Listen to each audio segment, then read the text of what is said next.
Welcome back to the weekly Brooklyn property market update brought to you by Engel & Volker's Brownstone, Brooklyn. My name is Katriona, of course, and this week's traveling edition is from Cornwall in the United Kingdom and Montana in the United States, our second traveling edition of the summer.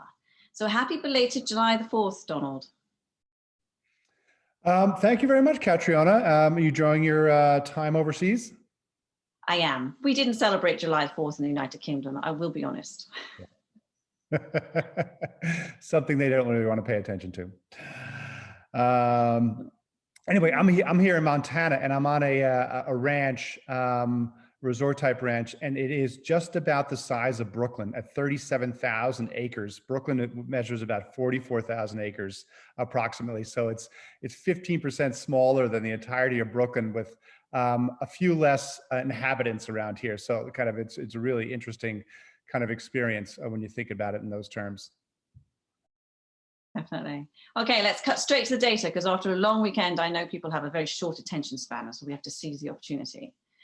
So last week in the 16 key neighborhoods in Brooklyn that we tracked, let's talk about the new to market and in contract activity for the luxury market above 2.25 million. So the pattern that we saw last week heading into the holiday weekend, was it the same as the week before, or was it different, Donald? Yeah, it was quite different from the week before. Trailing 4-week averages prior to last week were somewhere in the high teens, low 20s, and then we had 5 new to market listings come online last week. So, you know, in certain respects, not a surprise leading into a major holiday weekend. We've seen that, you know, with every major holiday weekend throughout the year, but this is a marked decrease in those numbers. On the in contract side, you know, still strong activity. While there is a dip in the overall number at 16 from the previous week of 24, that relationship is showing, you know, a net positive absorption ratio there for sure. So that's a good sign that there are active buyers out there and deals are getting done. So if we focus just on townhouses, and also let's just focus on Brooklyn Heights, where we currently have 18 active and 6 in contract townhouses. What is the price per square foot range looking like right now? So the 5 homes that we profiled this week in our market report, we're just under 7.5 as a gross asking price, so going into contract. We'll see where those deals close over the coming weeks, months. But they kind of topped out at 7.5, which is, you know, anecdotally is where we see the largest part of the buyer pool. Obviously, deals get done above that number, but they're quite rare. This grouping under 7.5, just to under 7 in the high 6s, is kind of the largest pool of participants we see in this price range. So those dollar per square foot for those 5 homes, $982 on the low side, a $1,934 on the top end, which averages about $1,500 per square foot. As we know, lots of different considerations go into the pricing of assets, location, size, width, condition, and so forth. So, you know, you'll certainly get a wide range of dollar per square foot in these homes. And, you know, a home that's in great condition, recently improved, that happens to be smaller than average, is going to result in a higher dollar per square foot number. So if we talk about the below 2.25 million market, last week again, we saw a much bigger gap between the number of new to market listings and in contract listings in the same way that we saw in the luxury market. Any observations on that, Donald?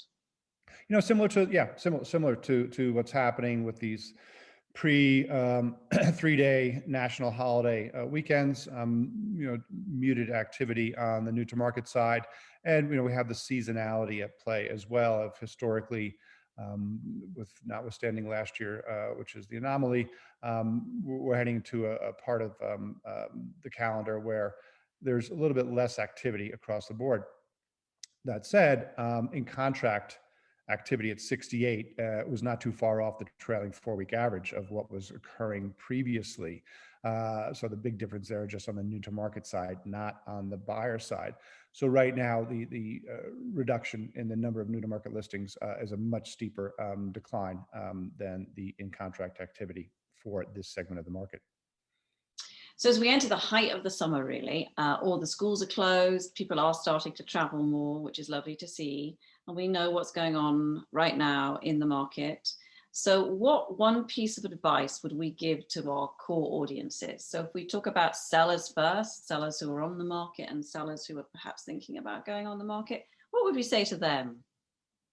Yeah, so the sellers on the market is the same kind of message we've been sharing recently, in that, you know, you can see that based on our data that we've just talked about, deals are getting done.